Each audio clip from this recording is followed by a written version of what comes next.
పరిశుద్ధ గ్రంథం నుండి మత్తయి సువార్త 27వ అధ్యాయము 19వ వచనములో పిలాతు భార్య యేసు ప్రభువాని గురించి శ్రేష్టమైన సాక్ష్యము తెలియచేస్తున్నది.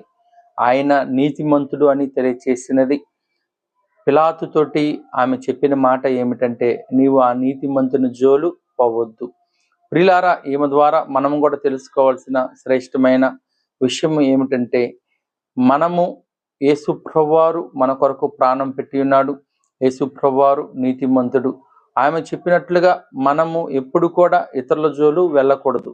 ఇతరుల మీద అక్రమమైన అన్యాయమైన తీర్పును మనము ఇవ్వకూడదు. ఇతరులను మనం ప్రేమించాలి. మరి ముఖ్యంగా నీతిమంతుల జోలు మనము వెళ్ళకూడదు.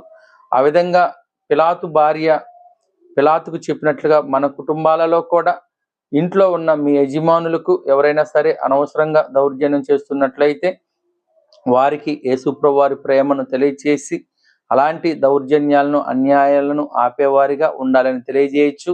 దేవుడి మాటలు దీవించి ఆశీర్వదించును గాక. ఆమేన్.